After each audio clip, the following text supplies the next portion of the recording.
Awesome. Thank you. Okay, well, welcome everyone, and thank you for joining the second meeting for the Rules Advisory Committee meetings for the Division 85 rules relating to Oregon's wetlands and waters, permitting and mitigation in Oregon's wetlands and waters. My name is Madeline Kane, and I'm a facilitator with Kearns and West, and I'll be helping to facilitate these meetings alongside the Department of State Land staff. I'm joined today by my colleague Maria, who will be supporting and taking notes today. Just as a quick reminder, this meeting is being recorded and will be shared on the DSL rulemaking page. Our meeting in March served as an introduction and orientation to the rulemaking process and the content of the rules. And today's meeting will really be our first opportunity to sort of dig into the rules and to start gathering your feedback on a set of those rules today. As a quick note on participation, as this is a Rules Advisory Committee meeting, we'll be really looking to RAC members for their contributions during questions and feedback opportunities, and for comments and questions in the chat. For non-RAC members or interested parties, we've dedicated time later today for your comments and questions. So we'll be asking you to sort of stay in listening mode until that time. To begin, we wanted to start with just sort of a quick round of introductions. We'll start with the DSL project team, then we'll move to RAC members and then agency advisors.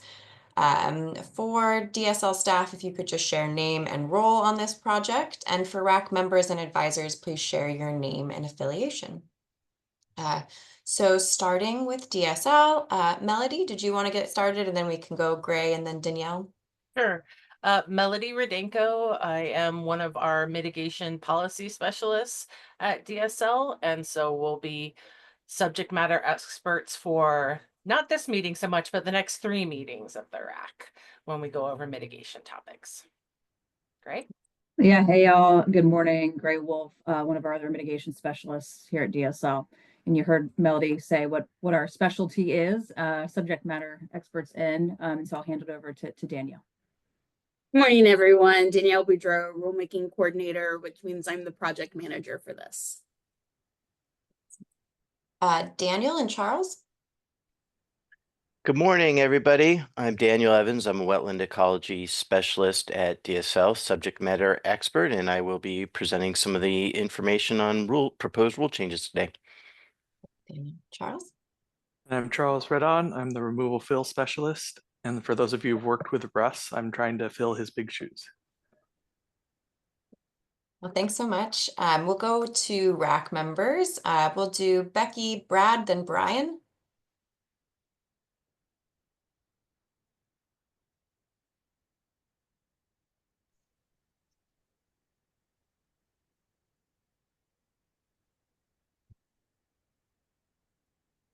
Becky, are you able to hear us? Are you able to come off mute for an intro? Yeah, sorry, I messed up my desk. Anyway, I'm Becky Craig, and I'm with the Wetland Conservancy. Welcome, Becky. Brad, then Brian. Good morning, everybody. I'm Brad Livingston, statewide wetlands program lead for the Oregon Department of Transportation. Do Brian, then Sue. Hello, everyone. My name is Brian Cook. I work with Clean Water Services in Washington County as the Capital Permitting Program lead. Great, welcome. Hello, I'm Sue Brady with Anderson Perry. I am a wetland delineator and assorted other biology type things. We'll go to Jesse, Jonas, and Caitlin. Good morning, everyone. I'm Jesse Steele. I'm the executive director at the Grand Ronde Model Watershed in LeGrand. Thanks, Jesse. Hello, I'm Jonas Moyal with Green Banks LLC. I'm a wetland banker. Great, thanks, Jonas. Okay, Caitlin and then Ron. Good morning, everyone. Caitlin Lovell with the City of Portland Bureau of Environmental Services. I'm the Regulatory Strategy Manager and the Mitigation Thinking Policy Director. Thanks, Caitlin. Ron?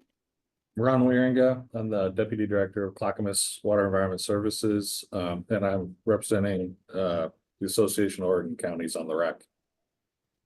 Thanks, Ron. Okay, I think I got all of the RAC members, but let me know if I missed anyone that are present today.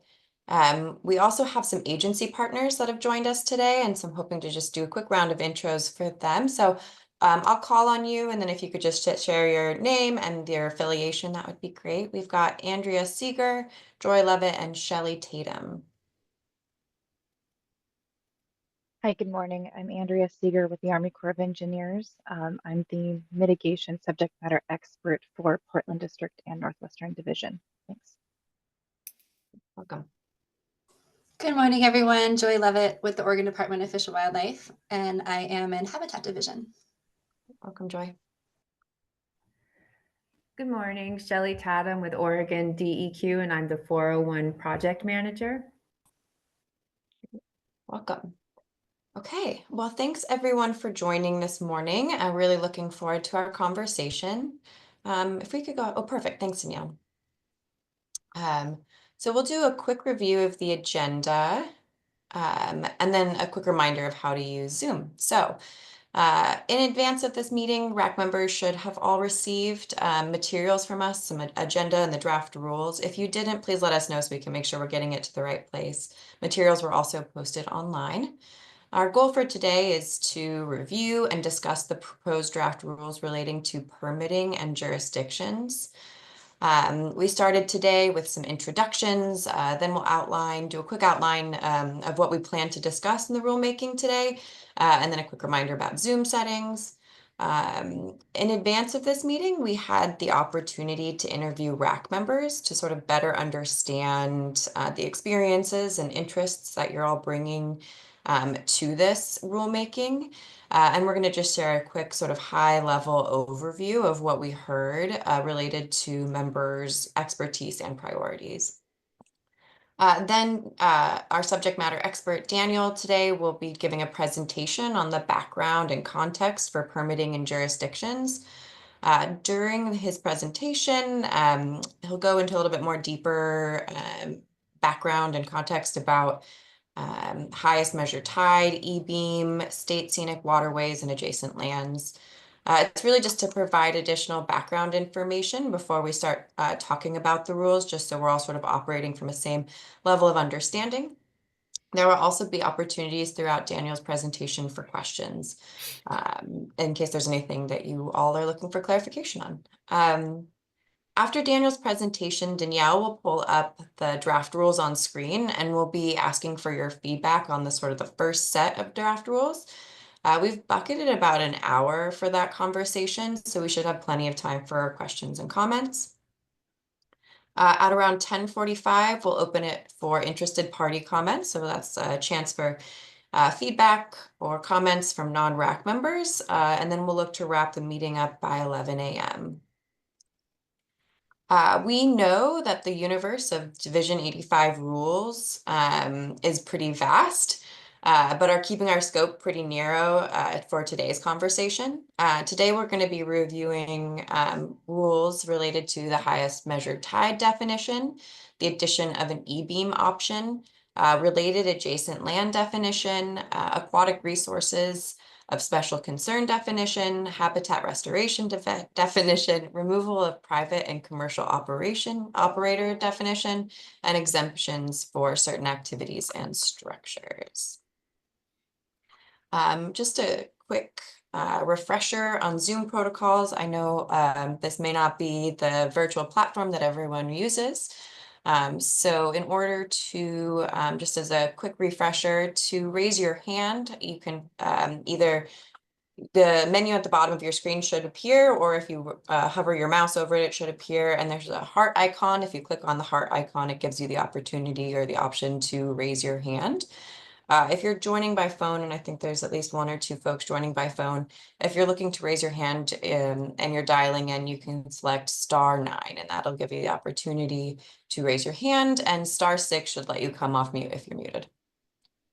We'll look for a balance of speaking time. This will be our sort of our first meeting where we're digging into more content. So we'll look for opportunities to hear from RAC members. And if you have any technical support issues, please contact Danielle directly in the chat, and they should be able to help you with any tech issues you have. We are asking that you stay on camera if it's possible and you're comfortable. And we also have enabled closed captions for this meeting. So again, in the bottom menu of your Zoom, there's an icon with 2 C's in it, a box with 2 C's. And if you select that, it'll pull up some closed captions for you. Any questions about how to use Zoom? In terms of using the chat, we're looking to we're asking that folks, you're welcome to put your comments or your questions in the chat, but if it's something that's more conversational or it's going to be a discussion, we'll pull it out for sort of a more verbal discussion about it. Okay, moving on to RAC member interviews and what we heard. Between the last meeting and today's meeting, we had a chance to interview RAC members about their backgrounds, expertise, interests, questions, and advice for constructive RAC processes. Today, we're just going to highlight what we heard related to expertise and priorities for the members of the STRAC or of the RAC. And we wanted to share these here because we wanted to just sort of let other RAC members know about the expertise at the table and the shared and differing priorities that will inform the rulemaking. These are very high level and not inclusive of all the feedback that we received. This just represents a sort of broad stroke overview of the trends that we heard. But in terms of expertise, we found that RAC members are really highly qualified to provide feedback and recommendations on this package of rules. We found that RAC members really bring in experience in conservation efforts across the state, some jurisdictional and regional experience in mitigation and banking, experience in mapping and habitat classification, agency and organization experience in permitting, development and implementation of related policy and procedures,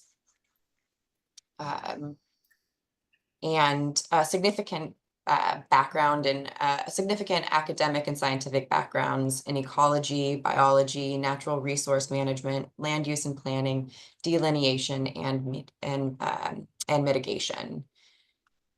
In terms of priorities, I think that the priorities that RAC members are bringing to this group are pretty diverse and represent, not just their own priorities, but other priorities of the organizations that they represent. We found that RAC members are interested in clarity and mitigation banking, including consistency across mitigation platforms, utilization of the same currencies and calculations in multi-credit systems, a need for regulatory clarity that provides for good preservation and high standards for mitigation and aligns with other state and local and federal policy. Some members highlighted some barriers to entry, including sort of access to resources, costs, and expertise, so access to expertise. And found that RAC members really understand the need to balance the differing needs of multiple entities, and recommended considering different project scope, scale, and intention when revising policy and procedure. So while not all of these priorities will be directly addressed in the rulemaking, it is really helpful for us to understand sort of the motivations and priorities of members and the perspectives that will be informing the rules that we are reviewing. Just wanted to open it up in case there are any RAC members that wanted to add to this or if there are any questions.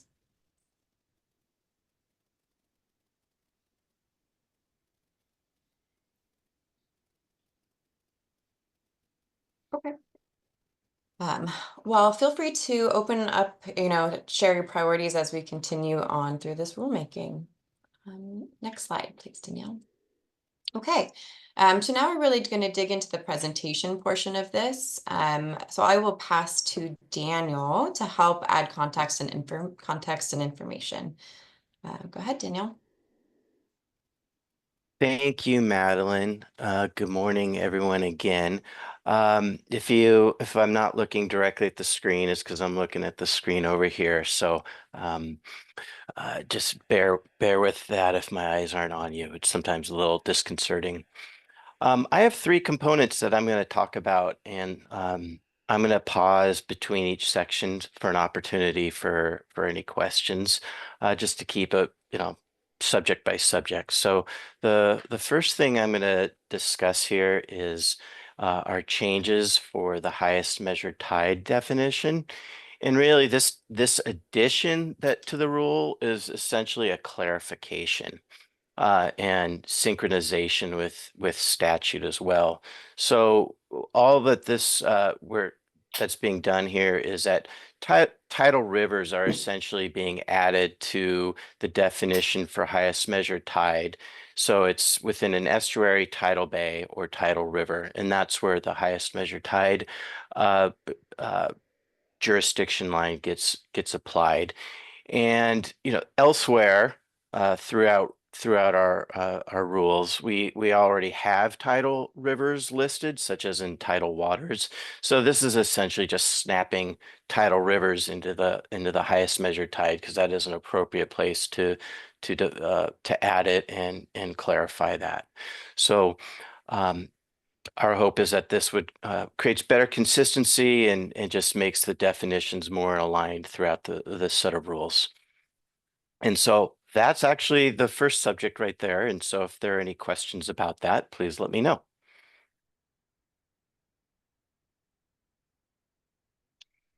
Okay. All right. So then the second it did. Daniel, sorry, this is Caitlin. You can see my hand raised. For something like the Willamette River, where we use the ordinary high water and all of the definitions between the Corps and DSL and the city we've attempted to align them all. Does it change then, because it's a tidal river? Does this change how DSL is going to be actually measuring their jurisdiction in the river? No, it's the jurisdiction lines are still in the same place, and for us, this is just the saline portion. So yes, there is like freshwater tides all the way up the Willamette to Willamette Falls into Bonneville. The highest measured tide does not apply in those locations, as those are that's freshwater tides. So this is strictly for the saline portion of the state waters. That's not clear in the definition then? So right, because it's encompassing freshwater, and the break between freshwater and saline is what you're saying is not seen in that definition. Noted. Right. Okay, and Caitlin, is that sort of a request to add that clarity in the rule definition? I don't know if it's necessarily, I'd need to look at it in more detail to see how it is used, because if you're only using this in the areas where you're talking about estuaries, it may not need to be in the definition, but I just wanted to point that out. If you're just reading the definition as a standalone definition, it's not clear. It looks like this could apply to both saline and freshwater. Okay. Thanks, Caitlin. Right. Caitlin, I will note as we look further into this, our definition of estuary elsewhere in the rule does refer specifically to the salts. So that's it's when we take these little tiny pieces, there are other parts that also clarify that. So it is a really good point. It's an opportunity also for clarification. Thank you. Any other questions for Daniel about highest measured tide? Great. All right. The next part of our highest measured tide is a change in how that line is actually applied on the ground, and this would occur specifically for or primarily in wetland delineations, and then in any joint permit applications that are waters only, and being submitted in those cases. And currently, the way our rule rule reads is that tidal gauges are listed as the best way to get that highest measured tide jurisdictional line. And what we're doing is we're adding an additional option so folks can find other alternates ways of getting that information into a delineation or a waters only joint permit application. And so that method is going to be an elevation based estuary model that's free, already in existent, already been vetted, and it's essentially using light detection and radar, LiDAR, or sorry, light detection and ranging, the LiDAR, and then some West Coast estuary modeling that was done for the entirety of California, Oregon, and Washington. That's nicely predictively accurate modeling, and that allows folks who are working on those projects an alternate way to narrow in on the relevant elevation that they're going to apply on their delineations and joint permit applications. Next slide, please. And so the way the current rule reads is that the NOAA tidal gauges are listed as the method for how folks get the highest measured tide elevation, and then there's a list of or these other methods as as approved by the agency. And the reality is that almost in all cases we're going to those other methods as approved by the agency, essentially because there's a scarcity of tidal stations on the Oregon coast. There's 3. And if you take out the Astoria one, because it's sometimes people refer to Astoria as on the coasts, but it is very Columbia River oriented. So most projects aren't right next to a tidal gauge. They can be 10 to 50, 60 further miles away, and they may be up part of a tidal river as well. So it's really hard to have those tidal gauges be relevant for those projects. And so most folks rely on physical indicators in the field, things like the height at which barnacles are seen on a piling, or the transition from one vegetation type to another type. And depending on the season and the day of field work, some of those physical indicators can also be false positives or negatives. So by adding this this elevation-based model, it provides an alternate way for folks to get data. In fact, to use that before they even get into the field and start some verification. Some of the examples of false positives and negatives include, doing field work the day after high winds and storm surge debris is washed up much, much further past where the highest measured tide line actually would be. But when you arrive, it appears that's the line of that flotsam, and so something might be misapplied. And other times of the year, the vegetation is summer veg has grown up so thickly that it might be covering up other indicators that would otherwise be seen. Next slide, please. So this elevation-based model is referred to as E-beam, the acronyms across the top, elevation-based estuary extent model. This is the model that is developed by Dr. Laura Brophy from the Institute for Applied Ecology in Corvallis area. And it was part of a multi-state grant to record estuary wetland losses in estuaries as part of climate change and adaptation. And it was done for the entire West Coast for Oregon, Washington, and California. And so you heard me mention that those NOAA tidal gauges are considered the most accurate way to get the highest measured tide. To use gauge data, that could be when your site's 100 miles away, requires hydraulic modeling, analysis of elevations, and then some basically a hydraulic engineer has to calculate how that would be applied elsewhere. Most folks don't have access to those resources. They may not have an engineer and staff. That's an expensive bit of modeling work to do. And the E-beam model has already done that work using a 100-year data set of each year's highest tide.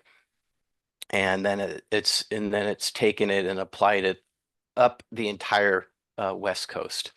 Next slide, please.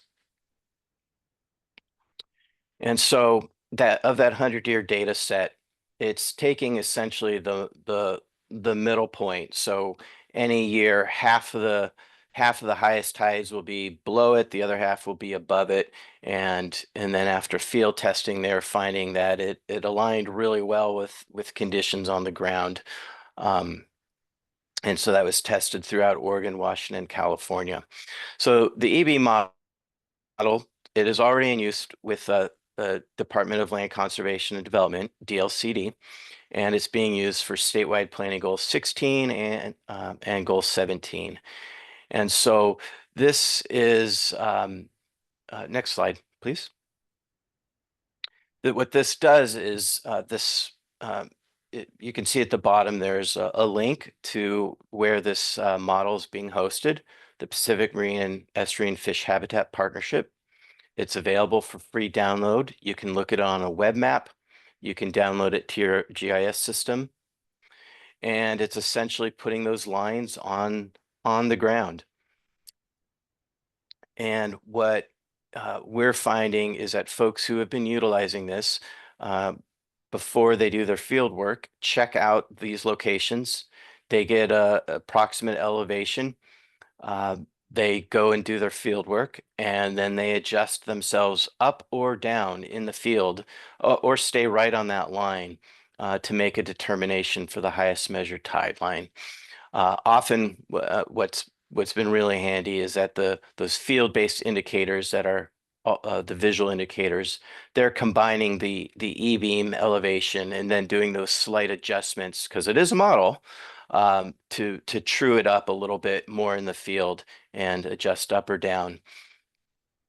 What we've seen pretty effectively is that a lot of the estuary delineations are really difficult to accomplish in the field. There can be huge sites.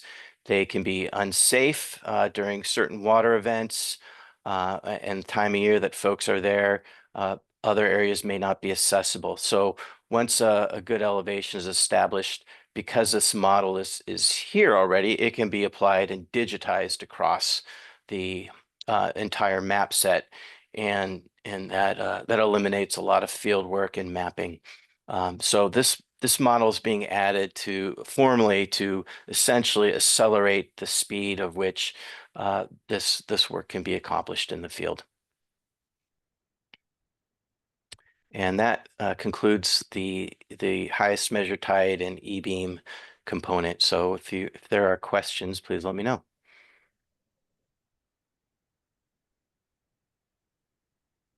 Looks like there's a question from Ron. Go ahead, Ron. Yeah, I have a question about whether this section implies that the preferred approach is a land survey if available. The language says may be determined by, and then it says in lieu of survey elevations. So I'm wondering if there's a kind of a hierarchy of the methods in this paragraph that are acceptable by DSL. Yeah, that's the main thing. And then I wonder too, just minor, whether the language in the rule needs to add the word extent, because it's not one for one with the name of the model. That's minor, but just flagging that. Okay. All right. The first question was about hierarchy. And so I think the hierarchy is described here in that it's using the tidal gauges.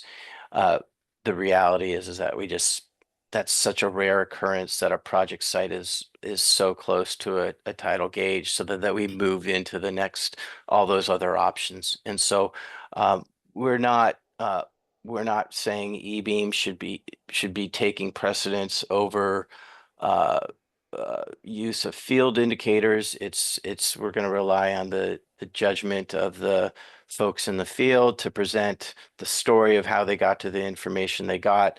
They use photographs. They use they may be using data sheets and other things to make a pretty strong case. We just think E-beam is a very useful tool to add into the mix to help make that case. And then, Daniel, there was a second part of that question relating to the definition of E-beam in the rules, and it looks like Right. Ron's truing it up a little bit. Right. He's suggesting the rule change as an elevation-based estuary model, and Ron is suggesting it should say an elevation-based estuary extent model. I think the team here will look at that and see if that clarifies it.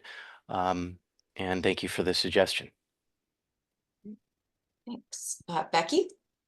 Yes, I was wondering if there's a reason with this good model here why maps aren't just created to kind of predetermine.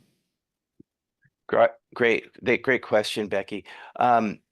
So a model is as good as the data that's going in, and kind of give an example of some of the types of phone calls I get is the National Wetland Inventory. I get calls from folks who are angry that the NWI is either over mapping or under mapping, depending on what their particular interest is at that time. And the reality of things is that a shovel of earth has just been moved somewhere on the landscape, and it's just not possible to keep up with with those types of inventory maps and these models. So even the E-beam model has some areas where some best professional judgment needs to be applied. Like if a project has torn a dike down, a restoration project, removed tide gates, and has opened up a new area, that area would be subject to those tides, but may not be now captured in the model based on the date that the model was made. Conversely, areas may have had tide gates put in, or a berm or a levee has been put in, and so the model in some cases does show crossing an actual physical barrier that is seen. And so our experience has been that to just rely on the model by itself isn't always the best choice as it needs to be utilized with a bit of caution, just like anything else.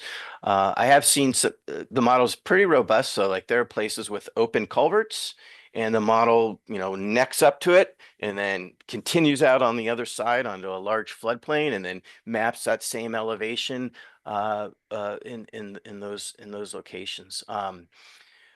There's a project I think I worked on with Sue Brady here where where a tide gate had fallen off, and we weren't, or was in the state of repair, and so we weren't sure if the E-beam model was showing it going in or going out, what was possible at that moment. And so some ground truthing had to be done. So these are some of the reasons why the model is just an option to consider, and then utilize best professional judgment in the field.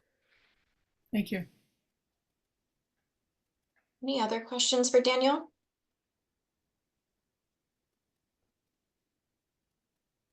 Okay.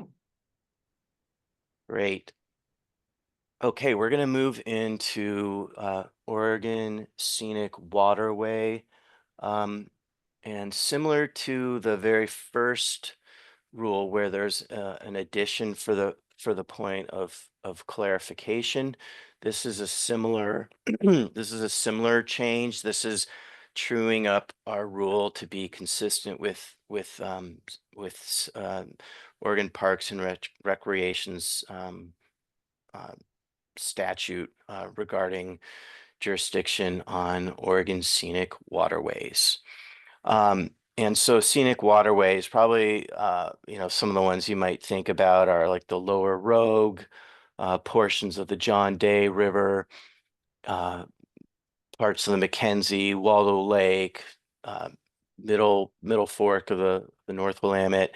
But the one that seems to show up the most for us is the Deschutes River, upper and lower portions of those areas are state scenic.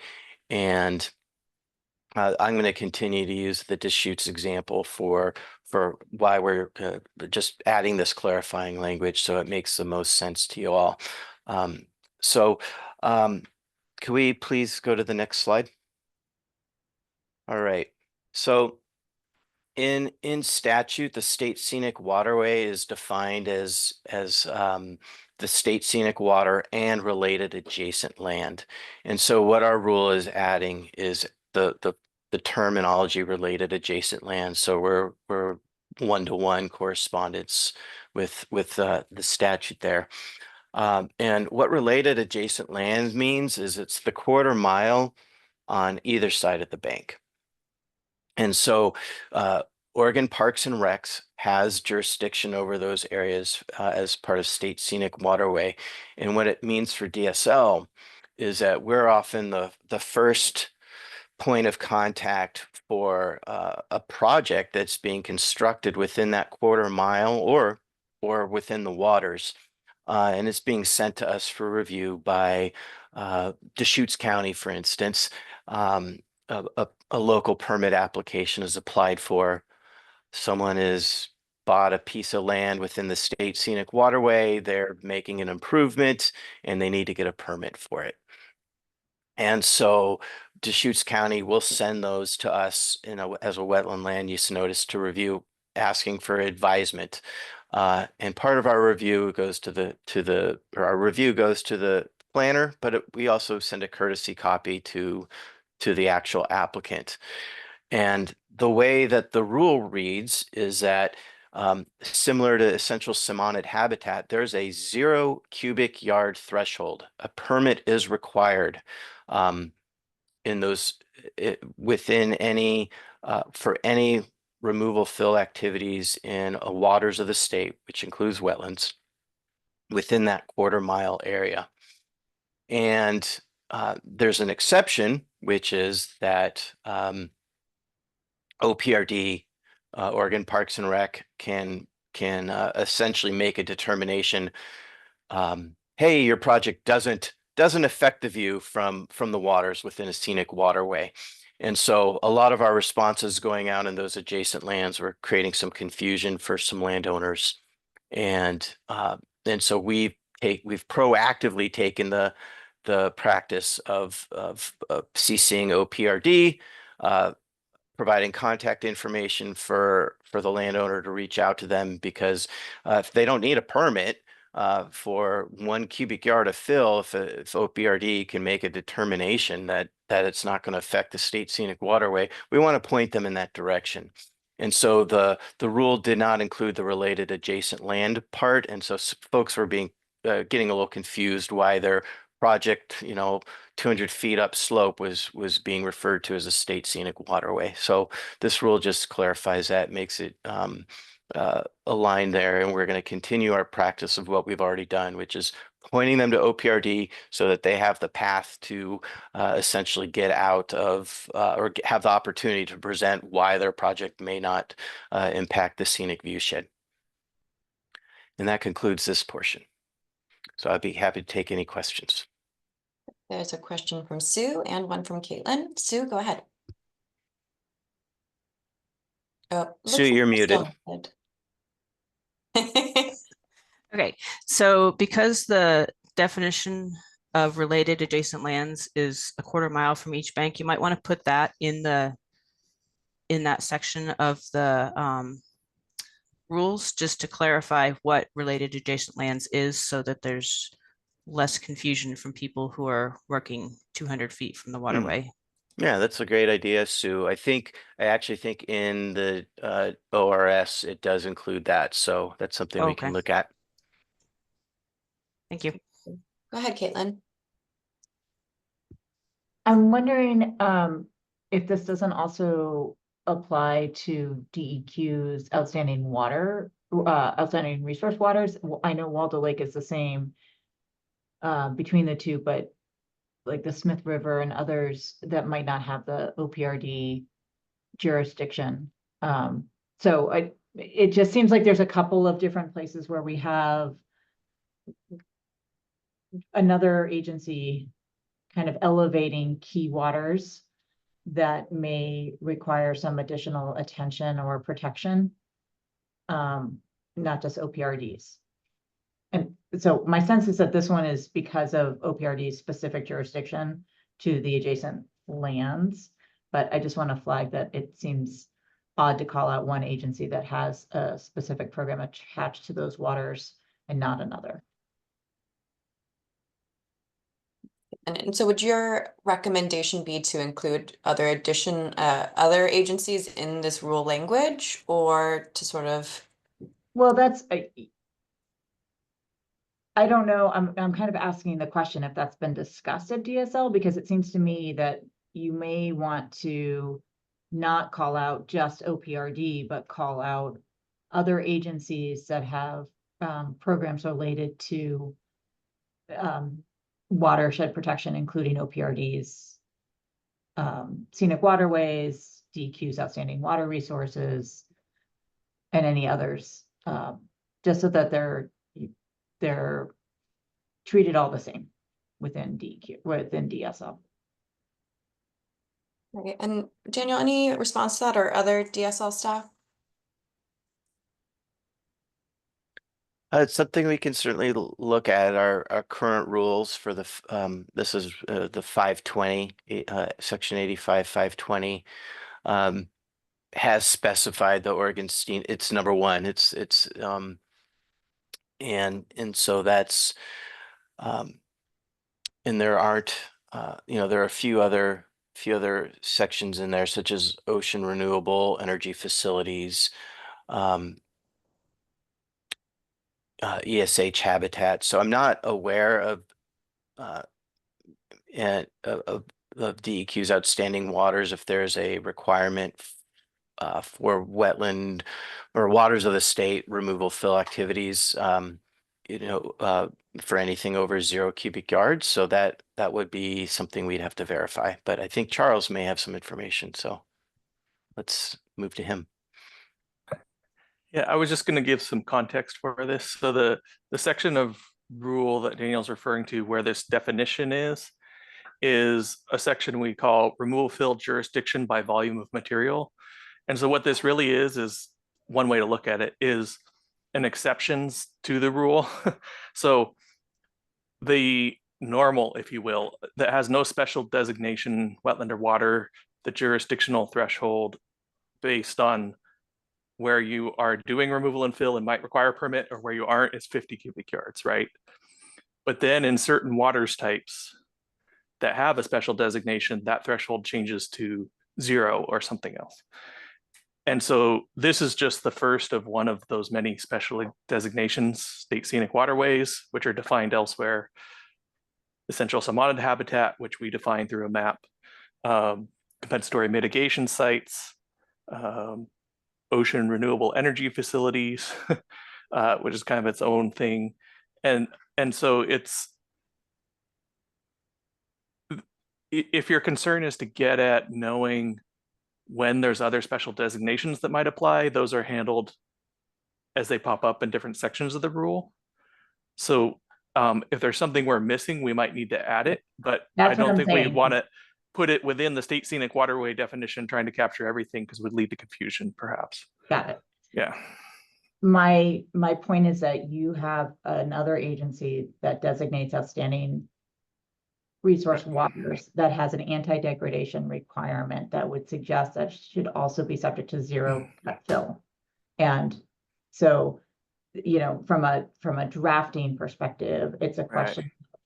Do you just say these are the following waters that'll be subject to 0 cut fill, and you list them, versus what you've done is enumerate them, and I'm saying in your enumeration you're missing one, Okay.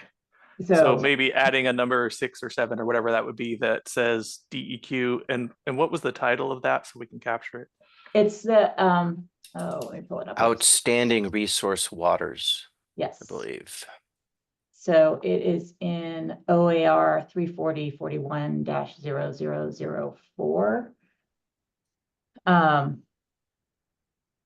And so my point was twofold. Like, one, are you aware of it? Have you discussed it? Is it not included for a particular reason? Two, if you haven't, I'm arguing it should. And three, from a drafting perspective, then this starts to become a very long section. Is it better to just draft this as a single section that's lists these waters and any other agencies that you may have missed, right? Because you're obviously, if you've missed this one, there may be others that you've missed as well. And I just want to make sure that we're not, that there's consistency across agencies for protected water bodies.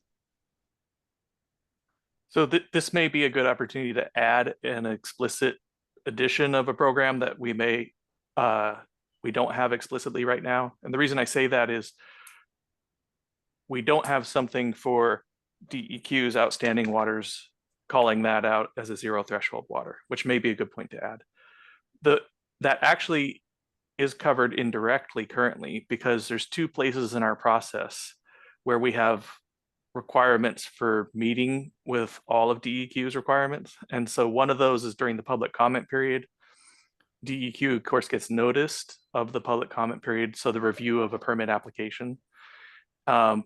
And they have extra time to respond to us with anything relevant to theirs. So most people respond to a public review within 30 days or 15, depending on the type of thing. DEQ has up to 75 days to let us know, hey, this falls under this program or requires this permit.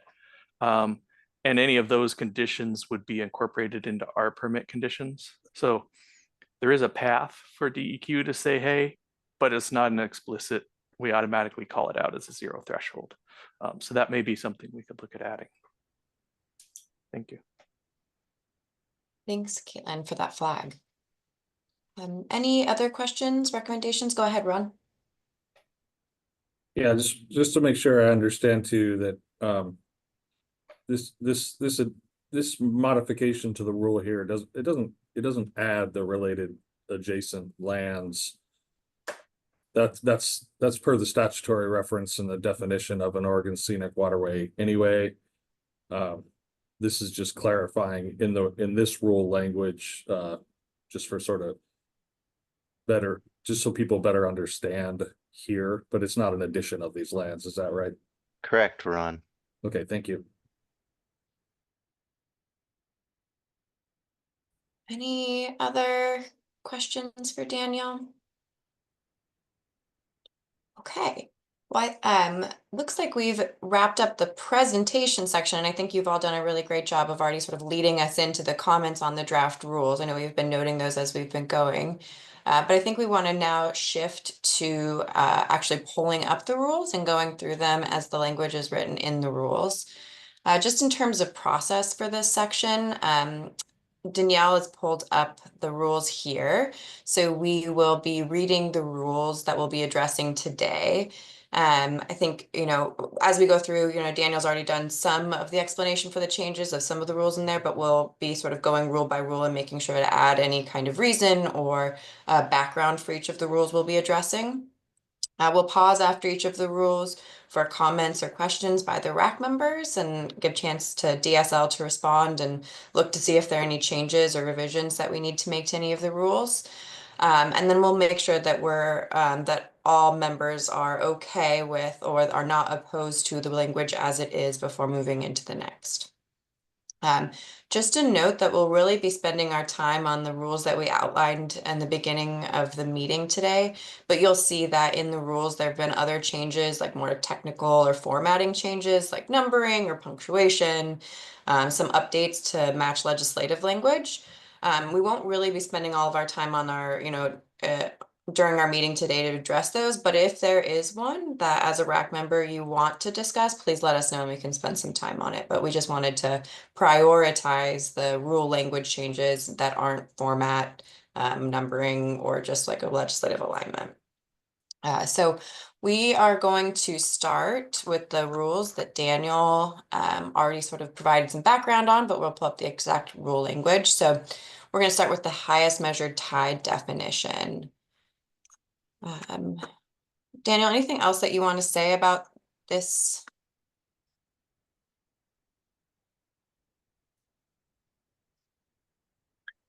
No, nothing at this time. Okay.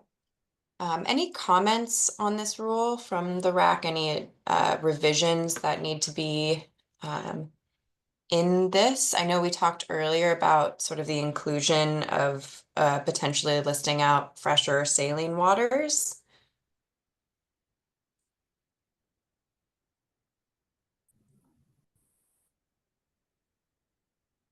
Go ahead, Caitlin.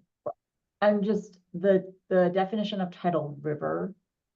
So I'm trying to map where and how you interchange the definition, the use of the word estuary and tidal river in the different code, because in tidal river, it doesn't clarify freshwater or saline either.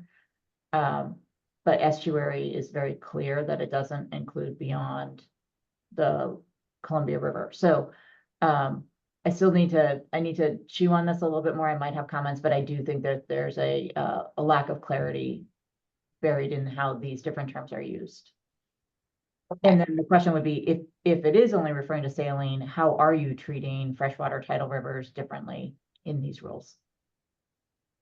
And it looks like you got some applause from Brad. Brad, did you want to add to anything that Caitlin just said? I share the concern. I think it's imprecise, and there's a fair amount to flesh out there. So, yeah, I'd appreciate some attention to the language. Okay. So just being a little bit more precise, clear about what waters we're talking about and how they're managed. Okay. Well, it seems to be opposite of what our current understanding might be. So there's a reasonable concern here.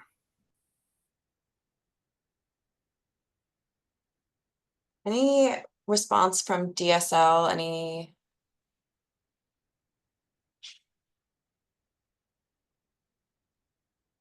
Go ahead, Daniel. Brad, could you describe more of your statement about opposite from what you were expecting? I just think that the language is not precise enough, because highest measured tide, where you would normally apply that, where's that line between highest measured tide and ordinary high water and tidal rivers?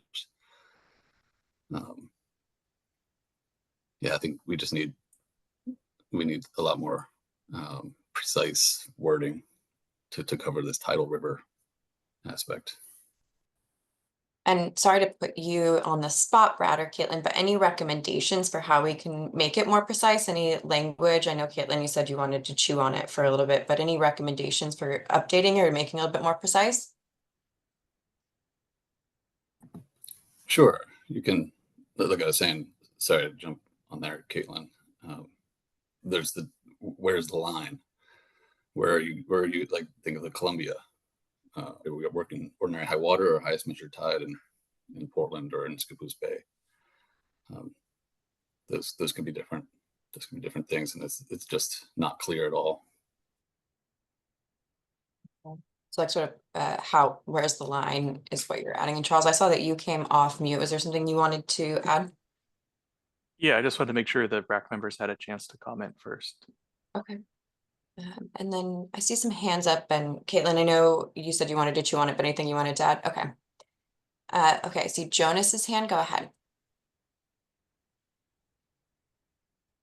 I guess one thing I'm thinking about when it comes to freshwater rivers like the Willamette and Columbia, the highest measured tide is in general going to be a lot lower than the ordinary high water mark.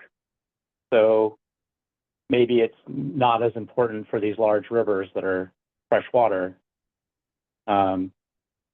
It seems like the concern here is how are we going to delineate it on the Willamette, perhaps, if we don't know the highest measured tide, which is never going to be at the same elevation as the ordinary high, I guess is all I'm commenting. Okay. Thanks, Jonas. Sue, see your hand too. Yeah, so I had the same confusion. When I see tidal river, that to me means any portion of the river that shows a tidal fluctuation, whether it's saltwater or freshwater. So I think that needs to be clarified. And if this section only refers to the portion that's saltwater, then I think you should put saltwater portion of the tidal river in there or something to that effect. And also, because there's frequently a saline wedge where the surface is freshwater, but the bottom of the river could be saltwater, that could play into this as well. So, and maybe that's what this point 42 is playing into, the farthest upstream extent of the tidal wedge or the salt saline wedge, maybe. It's just, I agree, it's not clear, because to me, a tidal river could also be freshwater. So that's my 2 cents. Okay. Yeah, thanks. So I think it sounds like there's quite a bit of recommendation for some more precision here and sort of how it's applied. So you got a thumbs up from Brad there, Sue. Any other comments about this? It sounds like there needs to be a little bit more, some adjustment or some clarification in this rule, but any other sort of feedback related to this rule language? Go ahead, Ron.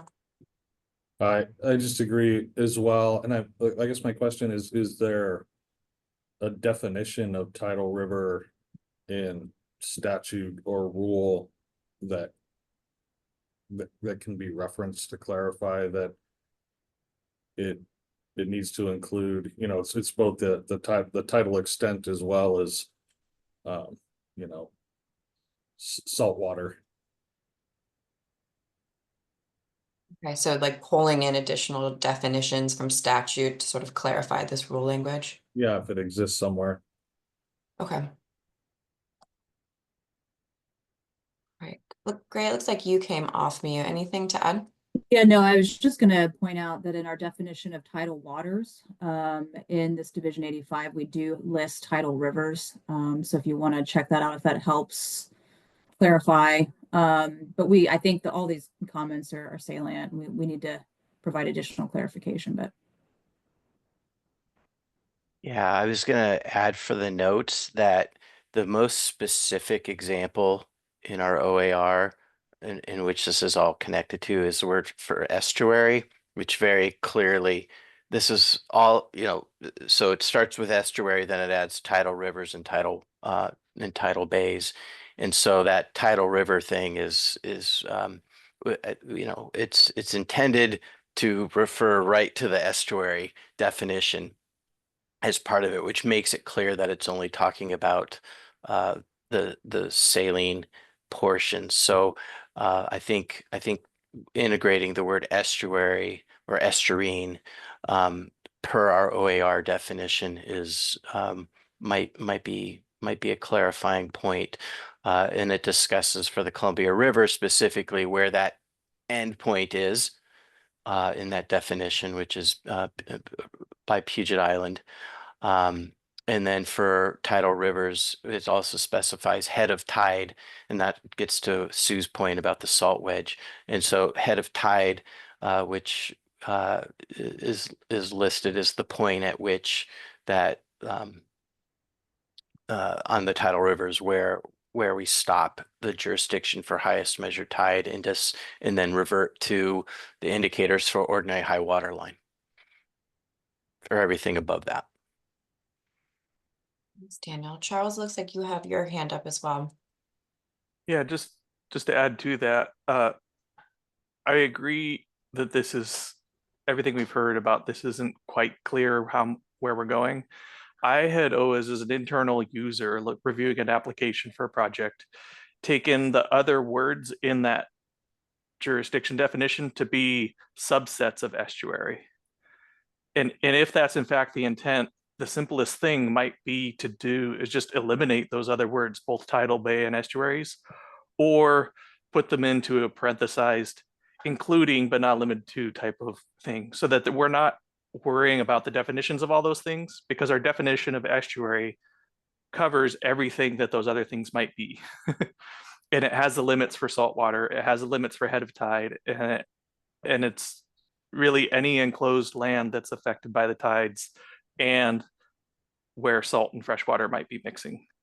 So it would be really simple solution, I think, to just say highest measured tide means the highest tide projected from actual observations within an estuary.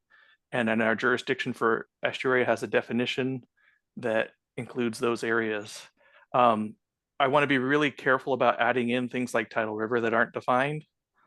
I don't think it adds anything, it just confuses people. And also we need to be careful about the definition for tidal waters, which is something entirely different.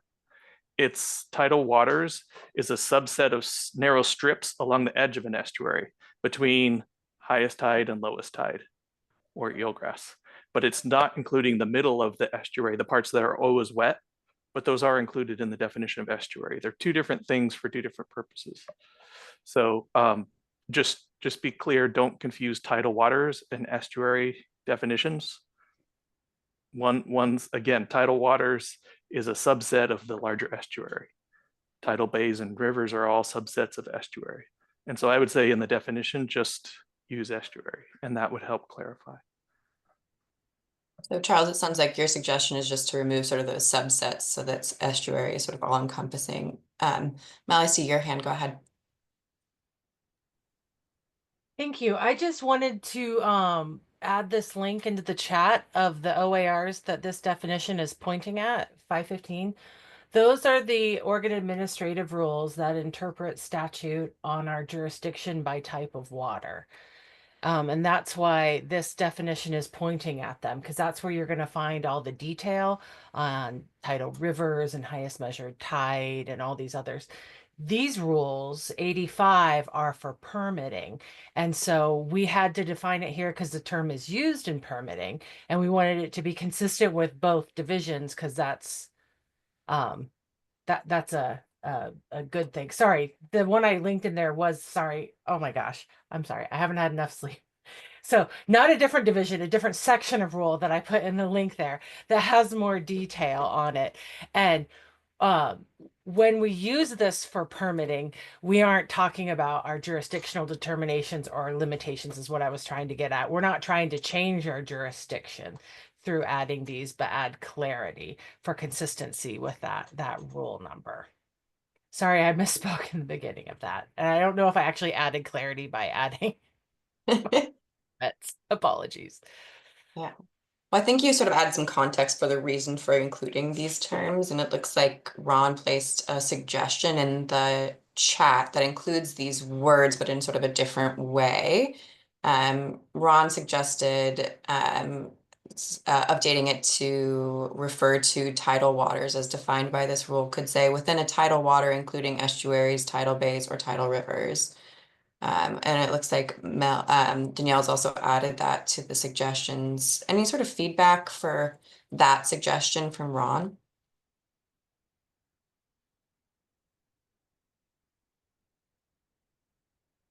Go ahead, Charles. Thank you. So again, if you read the definition for tidal waters, it's just a strip on the sides.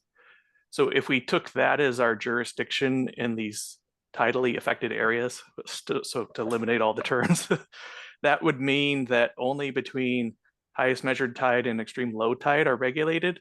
And then I could go build an oil rig right in the middle of the estuary, and DSL would say, oh, it's not in our jurisdiction because it's not in tidal waters. So it's intended as two different things. I'm obviously giving an extreme example, but it's to get the concept across. Estuary is all of the waterway as we would think of it that gets affected by tides going up and down, including the deep areas in the middle. Tidal waters is only the strips along the edge. What most people would call intertidal is tidal waters. And so we don't want to limit ourselves to only regulating projects in tidal water strips. We want to have jurisdiction over the whole estuary, because obviously any projects within that could have significant effects. Thanks, Charles, for that clarification. And Caitlin, looks like your hand is up. Yeah, I just want to point, I mean, this conversation is clarifying, but also I think highlights the source of the confusion. In 85.515 subsection 2, where you have estuaries, tidal bays, and tidal rivers, you say the head of tide is the farthest point upstream where a river is affected by tidal fluctuations, period. That's Willamette Falls by that definition. And that includes then all of the 7+ feet of tidal fluctuation that we see in downtown Portland as a result of tides. So I think there needs to be just a level of precision here to make sure that what indeed you are talking about are all the waters that are the nearshore estuaries, as you've defined estuary, and that freshwater tidally impacted rivers fall under the definition then of 515 subsection 3. So you could clarify that by saying including freshwater tidally affected rivers and streams, or you know what I mean? It's just, I'm just trying to get to a level of precision, because that is something that, you know, as a practitioner on the ground, we want to be really clear about where the jurisdictional lines are, and your definitions are different than the federal definitions. We qualify as an estuary in downtown Portland under NOAA's definitions. So that's where just that level of precision would be really helpful.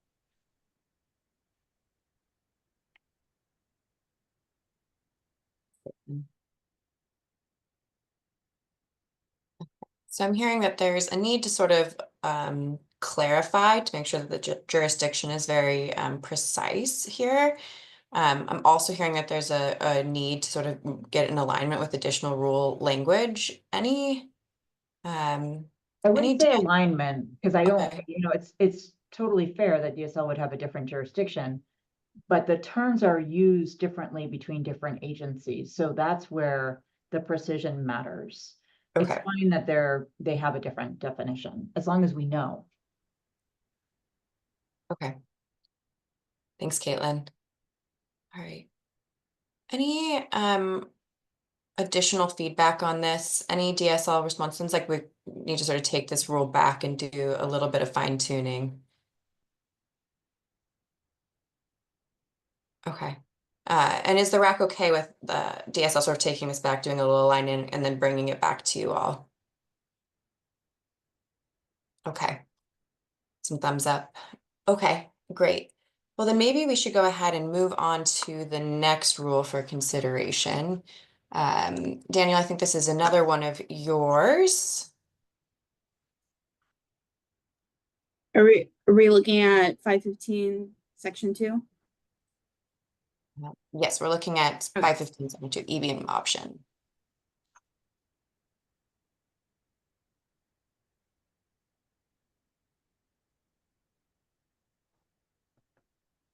Okay, so adding the additional e-beam element, we had one previous request to add extent to this language. Any other, and also some comments about sort of clarification on hierarchy. I think we addressed that earlier, but anything sort of outstanding on this? Any other comments or feedback for this language?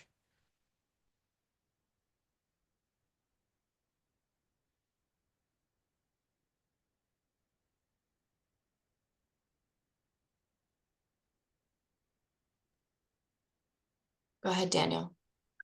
I just wanted to, I mean, this just springs boards into what Caitlin was just saying, which is, you know, independent of the model portion, but that the sentence, the head of tide is the farthest point upstream where a river is affected by tidal fluctuations. That's what Caitlin pointed out.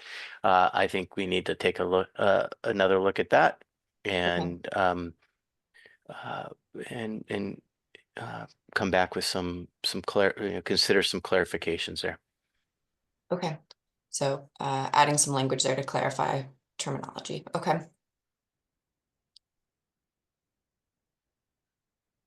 Anything else here?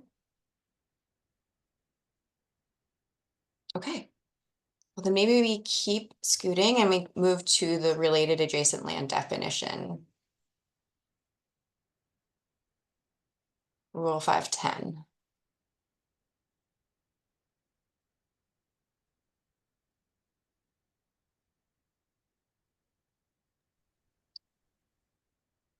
Okay. Any feedback, comments on this update?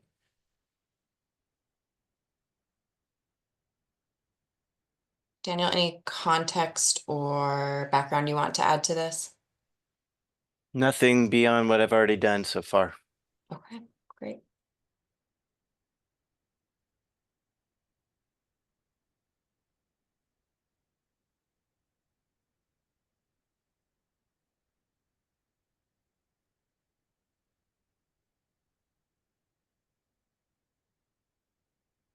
I think the next one on our list was this definition for aquatic resources of special concern. Just briefly before any feedback. Sorry. No. I just wanted to make sure before we move on, everyone had a chance to provide any feedback they wanted. If we're good to move on, then we'll go ahead and jump to the next one, the aquatic resources of special concern. And I think, Gray, this is your rule. Any sort of feedback, I mean, any kind of background context you want to add to this? Yeah, we have not yet provided kind of a introductory to what aquatic resources of special concern are, but this definition in and of itself, the original definition really does explain that. What we're doing with the updates is really just a clarification. We're adding the words irreplaceable or difficult to replace to the list of considerations for aquatic resources of special concern. And if folks don't know much about the aquatic resources special concern, they are fully kind of defined and kind of explained out in our removal fill guide Appendix F. But these are basically, as the definition states, waters of the state that provide functions, values, and habitats that we're hoping we can add are irreplaceable, difficult to replace, limited in quantity, because they are the key here is either naturally rare or have been disproportionately lost due to prior impacts.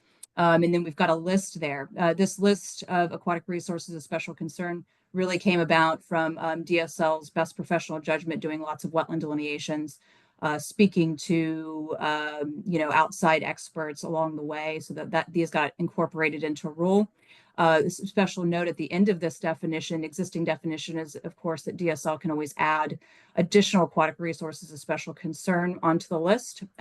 We can consider others that we are not here. We know that we don't know everything, right? We don't know the universe of aquatic resources. So if there's a resource that comes across our path or our table that kind of fits otherwise these parameters under this definition, DSL will consider it and determine whether or not that resource is indeed an aquatic resource of special concern.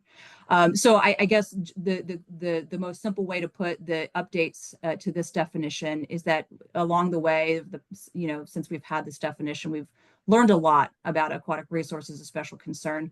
And the big thing that we've understood is that there are simply some aquatic resources that are completely irreplaceable, either due to the fact that they are just naturally rare, so we shouldn't be impacting them, or more importantly, that there's just a combination of parameters that an aquatic resource exhibits, whether that be soils, hydrology, landscape position, flora, fauna, you name it, that could not be replaced given current existing technology. And so avoidance would be the strategy for those types of resources. And so anyway, the definition is just really being updated to add that irreplaceable or difficult to replace, knowing kind of with lessons learned that DSL's come across along the way. Thanks, Gray. Okay, Becky, it looks like you have a comment or question. This is just a question on what's already in there, and that is cold water habitat. I mean, to me, that's everything that isn't hot water habitat. So is that specifically meaning mountain?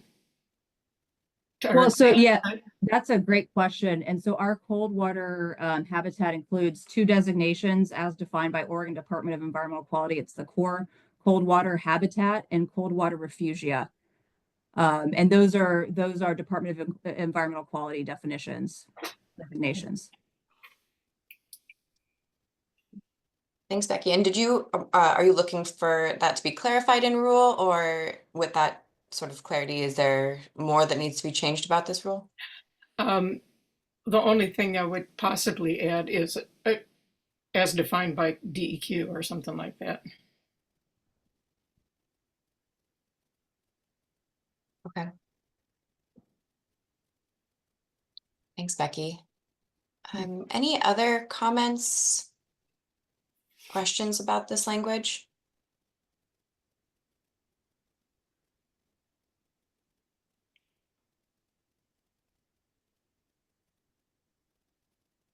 Okay, I think we can keep scooting then. Okay, we're looking at the habitat restoration definition. And Charles, I think this is your rule. Any background context you want to add?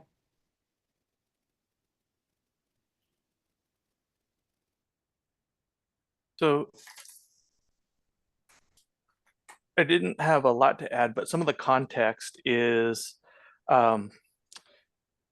currently we have a couple of definitions that sound similar. And the main difference is that currently for something to qualify as habitat restoration, it has to be putting it back to a historical state or a prior to disturbance state. And this includes that along with a concept we have that's not defined currently of habitat improvement, which is taking what's there now and making it better as far as ecological function or condition. And so this definition merges those into one definition that says habitat restoration means a project that's going to improve the ecological condition. And it eliminates that requirement for it putting it back to historical state. Because as we know, a lot of good work gets done in areas where you can't just remove all human influence from the landscape. Thanks, Charles. Looks like Brian, you have your hand up. Go ahead. Thank you, Brian Cook. So the changes that are proposed really align with the definition for enhancement. And so I have a recommendation to the title to be habitat restoration or enhancement, because enhancement projects should be included in this definition, are being included by the language changes. And so I believe that should be explicit. There's also other changes that would sort of have a cascade for the definitions that are used in other parts of the OAR. So sort of tying this definition with enhancement as it's as they're simple, or is it basically saying the same thing? Correct. And I have an additional addition to that in order to clarify a little bit. I just had I have a reference recommendation. Let's see. And I'm going to try to put it in the chat so I don't have to have you describe it, but essentially it's not working very well. So the term it's saying means a project that would improve, and I would say in between would and improve are reestablish a former water of this state or improve. Okay. And thanks, Danielle, for catching language. So and that helps again tie it to enhancement. Okay, so it's adding to the sort of title of the rule, but also adding to the definition itself some additional language. Correct. Okay, Caitlin, I see your hand. I like this definition and I like Brian's suggestions. I would only request that we put a clarifier in front of improve to either be substantially or significantly. I think significantly is too much, but we see a lot of projects coming in that try to define themselves as restoration if they include any improvement whatsoever because of the permitting efficiencies of doing that. So for example, replacing a creosote piling with a steel piling improves water quality. And they might try to argue that that is we've had this happen where they try to argue then that replacement of a dock is a habitat restoration project. So having some measure of improvement would be helpful to qualify that. Okay, so adding some qualifiers there to it. And Mel, I saw you put your hand up. I just wanted to make sure you had a chance to respond if it's before we take Andrea's comment. Oh, go ahead and let Andrea speak first. Okay, Andrea, go ahead. Thanks. And maybe Mel, maybe this is what you're maybe going to get to. But so just for clarity, when this definition is more specific to things like general authorizations when we're talking about like habitat restoration in that context. That's a question. Is that correct?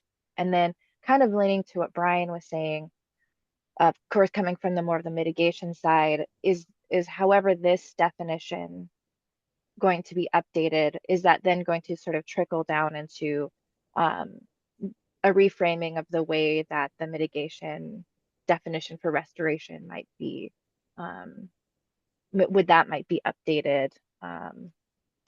So I think those are my two questions. Is this definition specific to things like GAs? And then will this definition be incorporated down through other places where we talk about restoration and other contexts? Thank you. Andrea and Mel and Charles, I think you're both off mute. Anything you wanted to respond to? Yeah, actually, Andrea, that leads great into what I was going to say. So thank you. And what I was going to say was that this isn't actually changing our GAs, our general authorizations, our general permits, or our exemptions for habitat restoration. It won't trickle down into that or to mitigation definitions such as restoration, enhancement, and those. The reason we made this change, to give you a little kind of background history, is a while back we realized, as Charles had alluded to, our limitation in our current definition of habitat restoration had the effect of when a project doesn't qualify for a general authorization, doesn't qualify for an exemption, but it's still doing beneficial things to the habitat, they were going through the full permitting process. That's still true. But what we have, and I'm trying to find the specific rule number, I know it's 550 number 5, but I can't remember which letter it is.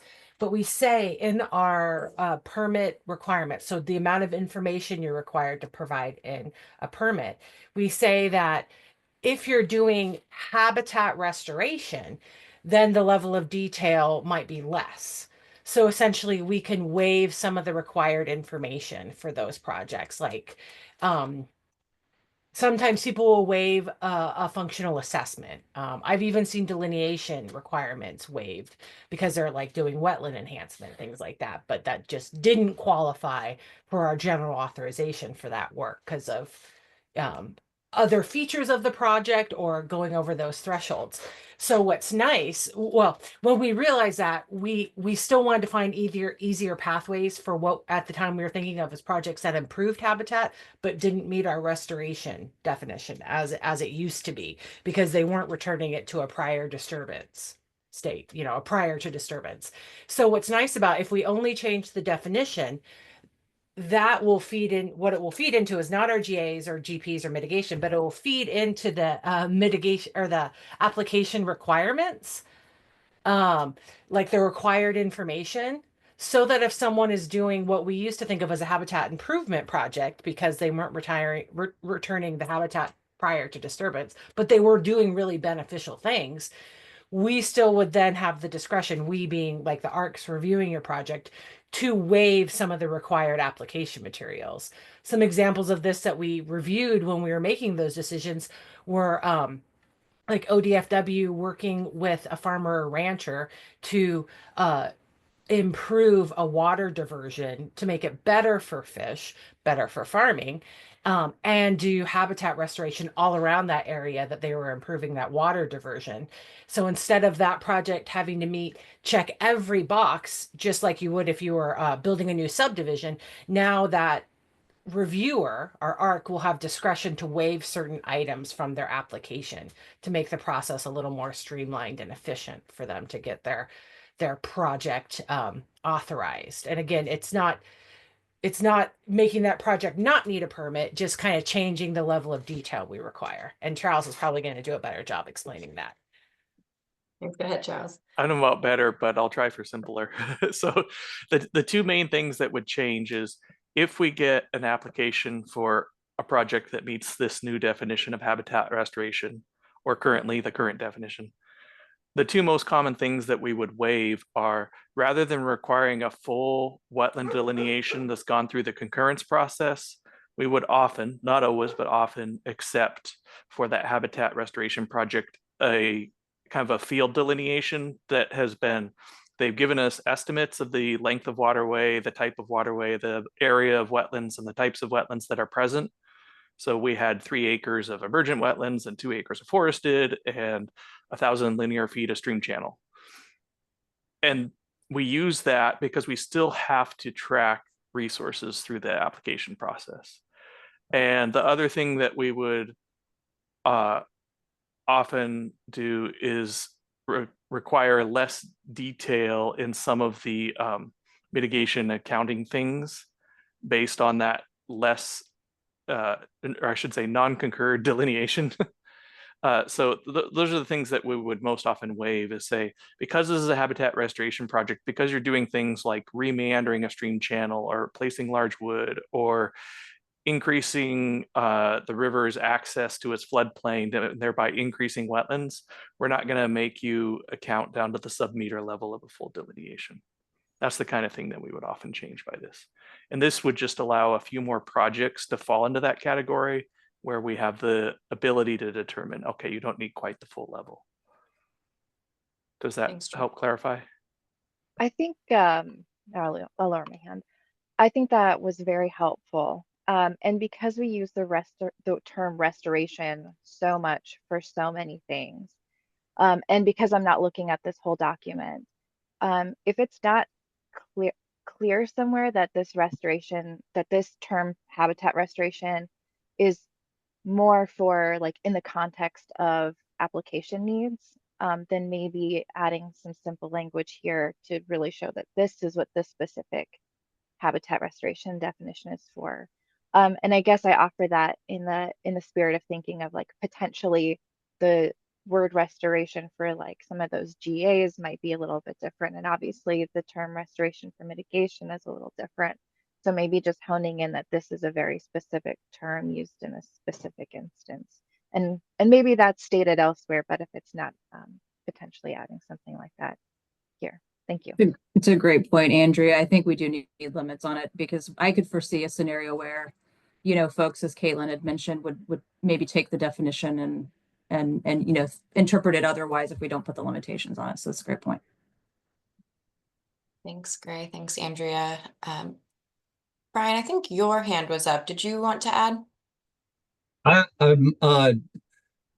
Maybe a little bit. I just really want to thank I want to express gratitude for the opportunity to make this change, and that the department is looking at this from a place of streamlining the activities that it wants to promote. And that really gets to the heart of where I see enhancement being included in this context as valuable, because there's a lot of work happening that is an enhancement that is does not fit the definition of restoration.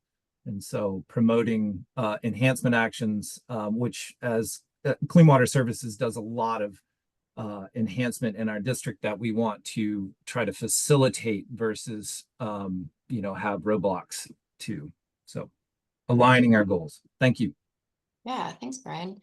Melody? Oh, you're still muted. Thank you. Yeah, I wanted to just put one other comment out there that we as a team combed through the rules with a lot of detail to make sure that changing this to open it wouldn't have negative repercussions for the resource. If other people comb through the rules and find a place where they think it will have a negative impact, we would love to hear that, because that was definitely a concern. We think we have it covered. And we've looked at all the places where habitat restoration is used, and we think they're all really consistent, because we tried to choose language that didn't use words that have other meaning elsewhere in the rule, and that just really reflected a current understanding of what we can do with habitats. We can't rewind the clock. So we were trying to make the process easier for application, but also trying to be reflective of a modern understanding of how we do the good work of making habitats better. So we were kind of deliberative in choosing words like improve. You know, we had like many versions of this before we settled on this one, and realized we could be very brief, because we also had we trialed a few definitions that were quite long, but we found this one to be brief. So I'd love to hear if anyone, we have a joke about poking holes. Like if anyone can find ways to poke holes in something, that's great to hear about. Commenting here, or if you want to come to the next office hours or bring it up at the next RAC meeting, those are all great ways to give us that kind of feedback, because we do want to make sure that this is a solid definition that won't have negative repercussions elsewhere. And again, we've tried to make sure of that, but this is why we have a RAC. So thank you guys for all your comments. It's been really helpful. Yeah, thanks for that, Mel. And looks like there's a little bit of homework in there, asking folks, you know, to use their combing skills to see if there's any other unintentional negative impacts that could be resulted from this. Thanks. Jonas, see your hand.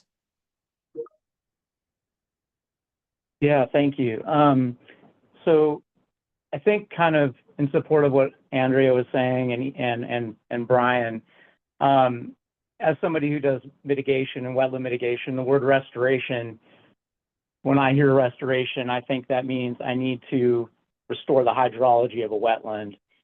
And even when Brian's saying that clean water does a lot of projects that are enhancement, and that's why enhancement should be included, it's all kind of getting back to the fact that we're using these words with different meanings for different you know, types of projects. And so is there a reason why we can't just call it habitat improvement? Because, you know, calling it restoration, and it even is saying,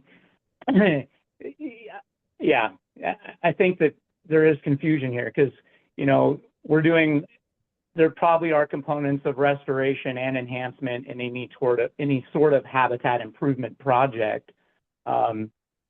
Did you all discuss the reason for using the word restoration rather than something like improvement? Yeah. Or functional lift, habitat lift function, or something like that? Sure, that's a great question, Jonas. And it's funny because Daniel had just messaged me a very similar one. So you're spot on the money. We actually did look at doing habitat improvement, and we used to talk a lot about habitat improvements internally, thinking of them as two different things because of our old definition of restoration. And we landed on changing this definition for a couple of reasons. It doesn't mean we couldn't go back and change it. So I'd love to hear more feedback on it. But the reason we decided to stick with the current term and update the definition is because where the term is used throughout rule, we tried to find a definition that would match with that term's use. And so if we changed the term to habitat improvement, which we did consider and could go back and reconsider, we'd then need to go through rule and pick out if habitat improvement was an acceptable term to use in all those places throughout this division of rule.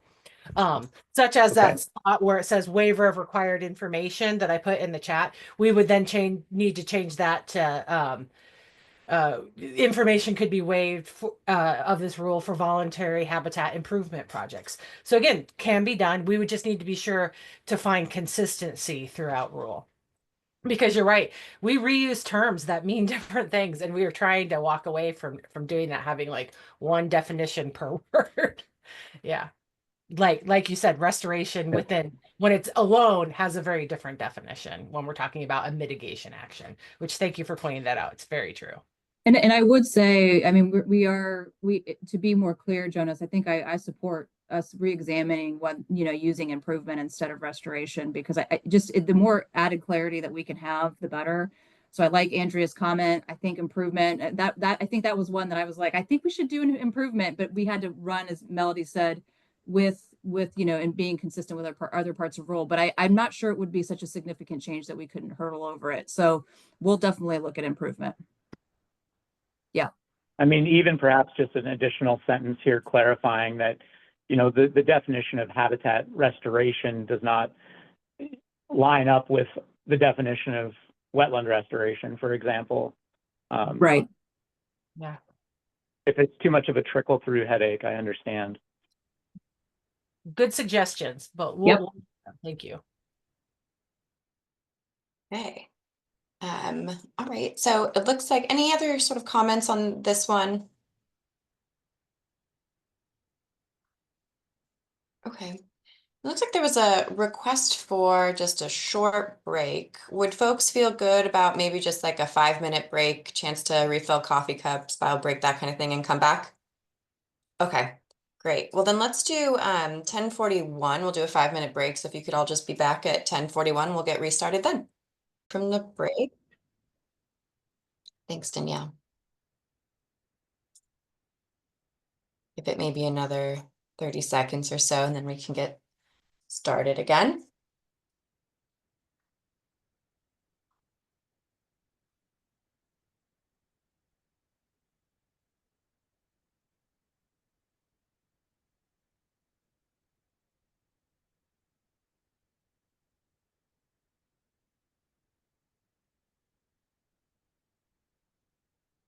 Okay, well, welcome back, everyone. Hope you had a good break. We're going to keep moving forward.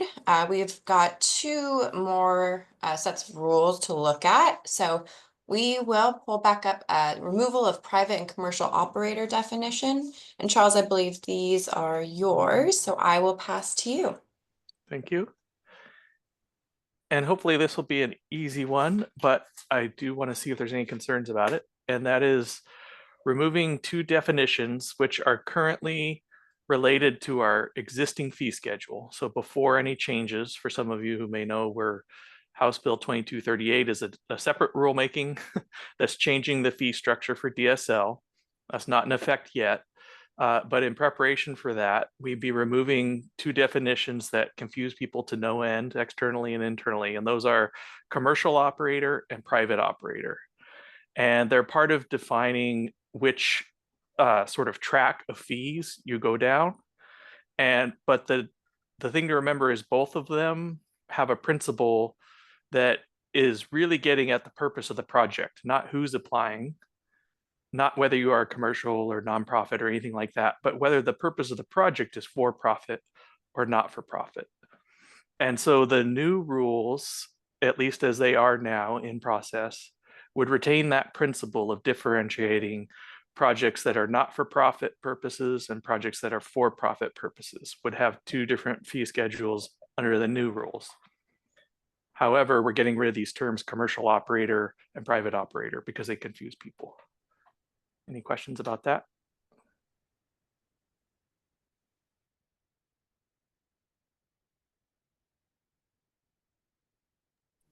All right. Okay. It looks Is like it if there next- are, sorry, go ahead, Charles. Oh, I was just gonna say, if there's no questions, then I think the next one is me too. Great. So we will move on to exemptions for certain activities and structures. Charles, back to you. All right. And this one is, it's not adding or removing exemptions. It's just clarifying. A lot of these exemptions have to do with maintenance of water control structures, fills for existing dams, things like that.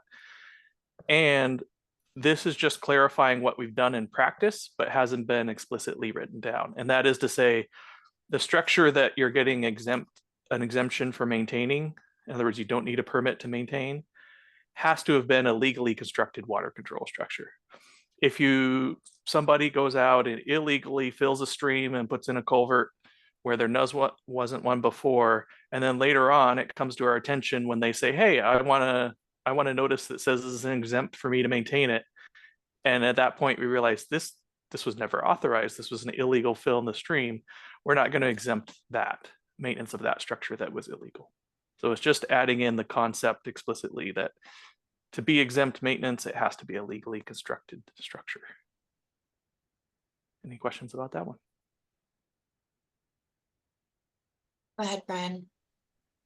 I'm really interested in some other modifications, opportunities for enhancing the efficacy of this rule for utilities in particular, other utilities, and because there are opportunities for specifically transportation projects. And so I'm curious about how to incorporate comments on additional changes beyond what's been proposed here. I don't want to take time away from the RAC if we're focused on the proposed changes, but I would like to find out how to propose additional changes. And thanks for that, Brian. Melody, looks like you had a thought. Go ahead. Yes, thanks. So our exemptions are outlined, are put into rule based on what's put into statute. So what we would need to probably do, Brian, is interact with you on what could be a proposed legislative action. And you would work with your representative to get that done. So basically, we couldn't add in or change exemptions without going through that legal process. But I have over the years wondered at municipalities not asking for certain types of exemptions that we do a lot of permits for.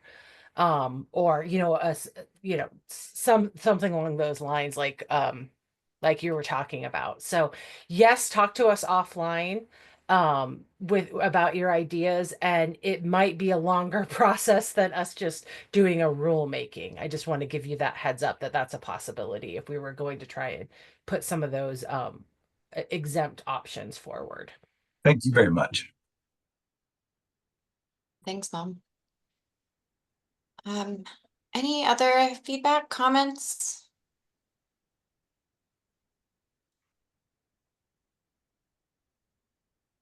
Go ahead, Ron.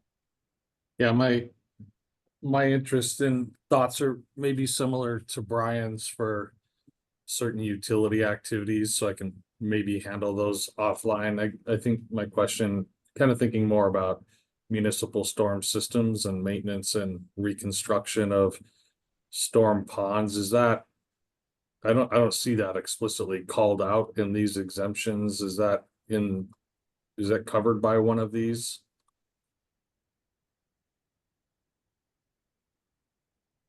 I'm going to Legal put to constructed. Charles. I'm sorry, what, Melody? I'm going to ask Charles to talk about that, because I am having trouble remembering where stormwater swales. That's what you're mainly asking about, Ron, is like the filtration swales and things for catching stormwater, things like Or, that. a stormwater wetland or a stormwater pond that was constructed to be part of a municipal storm system that's regulated by other permits, just maintenance and reconstruction of those storm structures themselves. Yeah, I was just looking, that's a good question. The first question to answer is whether that storm system is still jurisdictional at the time you need to maintain it. So sometimes if you've just created something in upland that's now maybe meets the definition of a wetland as far as hydrology and plants and stuff, because you intentionally put a lot of water there and put in some hydrophytic plants, it may not be jurisdictional for us. So in that case, it wouldn't require any permitting to do anything with that. If it is in fact still a regulated feature because of the way it was constructed as part of something that was jurisdictional before. So if you put your stormwater swale or treatment pond into an existing wetland or river and it still had a connection, it might still be jurisdictional. That's where you would need an exemption. And what I was looking to see if it might fit is exemptions, section 4, maintenance or reconstruction of water control structures. It's actually, yeah, whoever's got control of the screen has got it right there. Stormwater systems are not specifically called out. A lot of similar things are. So I haven't had that question posed to me. I've been doing this permitting side of this for almost 15 years. And I haven't had that come up recently enough to say, oh, this is how we handled that, whether it fit under this category or not. So I know that's not a full answer to your question, it's just a little bit of perspective. But many stormwater structures are not jurisdictional. And if they are, then the maintenance of them might be exempt under that maintenance or water control structures, but I would have to look into it further based on the specifics of where it is. Thanks, Charlton. It looks like But if you have some I was just gonna say, and if you have some specific suggestions that would help clarify that for future folks, let me know or let the RAC know. Okay. And it looks like Caitlin, you added to the chat and have your hand up too, so I'll pass to you. Yeah, and Melody put it in there too. There is a jurisdictional exemption, which I know we rely on a lot, but it is based on the upland construction. But the other thing, just for Ron, what's not exempt under federal FEMA rules now is any kind of balance or any kind of cut fill of any structures of any kind in floodplains. And so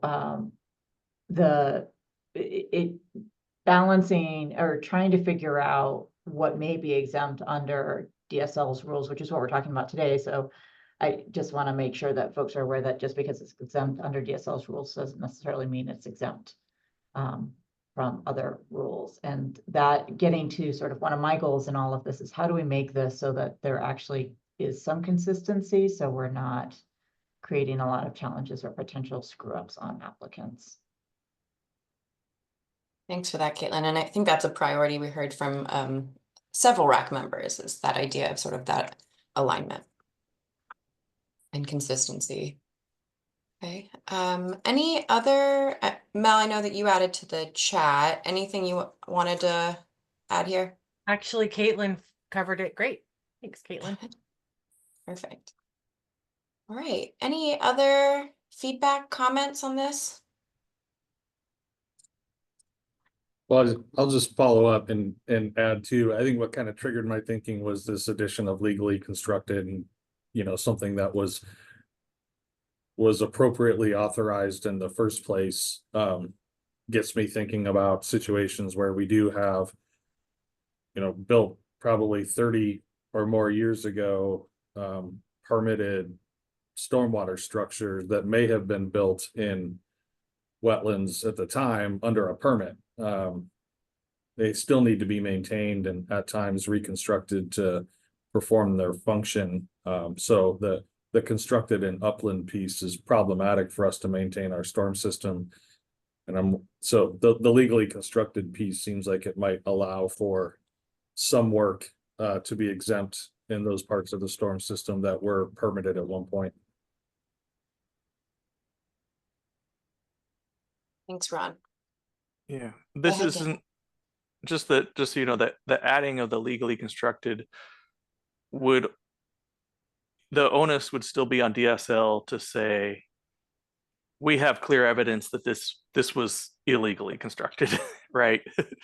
There's that basic kind of legal principle there behind anything we do. So this would only come up in cases like we've had that are rare, but where somebody built something, you know, last year, a couple of years ago, they had no permit. They put a huge amount of material into a stream. It's all blown out. And now they're saying, oh, I need to maintain it because this was my crossing for my house or farm or whatever they put it. That's the kind of stuff we want to capture here. If the question is, this was built 30 or 40 or 60 years ago, we don't really know if it was legal or not. We're going to assume it's legal unless we have some evidence to the contrary, substantial evidence to the contrary. So. Thanks for that clarification, Charles. And Daniel, I see your hand too. Yeah, just when it says legally constructed, does this imply legally per DSL standards? Like there are many cases where municipalities are not seeking, even though the ORS requires them to submit a wetland land use notice, we're always finding, you know, intermittently throughout the years, cases where permits are given locally that are 100% removal fill violations. And so one could argue that it's legally constructed per a local code, but not by state code. So there's I'm just thinking through the potential problems. Daniel sort of flagging, like, by which laws do we mean legal? Mm-hmm. And I think the answer would be similar. We'd have to have evidence that they were illegal to say it's not legally constructed. And so it wouldn't matter who, obviously this is primarily aimed at DSL removal fill law because that's where we're putting the rule.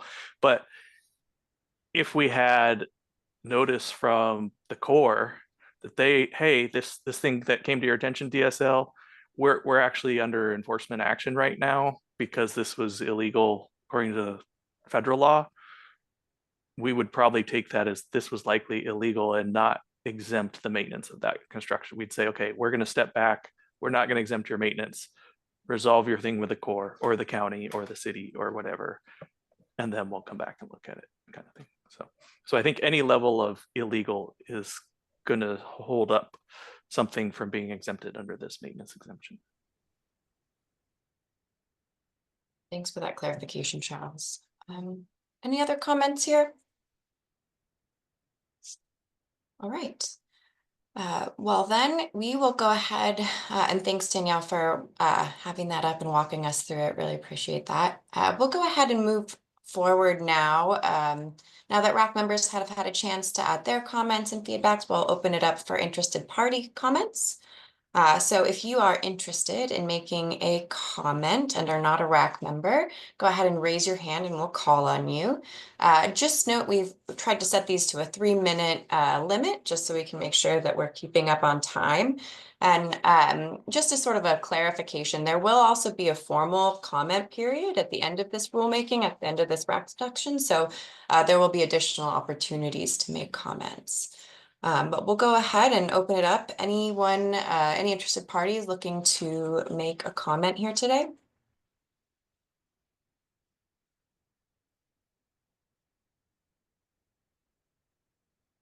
Okay, seeing none, we'll go ahead and keep moving forward. And I will pass to you, Danielle, for some next steps. Thank you, Madeline, and thank you, everyone. So I just wanted to provide a reminder that our next RAC meeting is May 21st. And part of why I wanted to bring this to your attention is there's quite a bit of length between this RAC meeting and when the next RAC meeting is. And that's because our wonderful subject matter experts have a lot of training and projects going on. And this is the time that we could make work for them because we really need them at these meetings. We couldn't do it without them.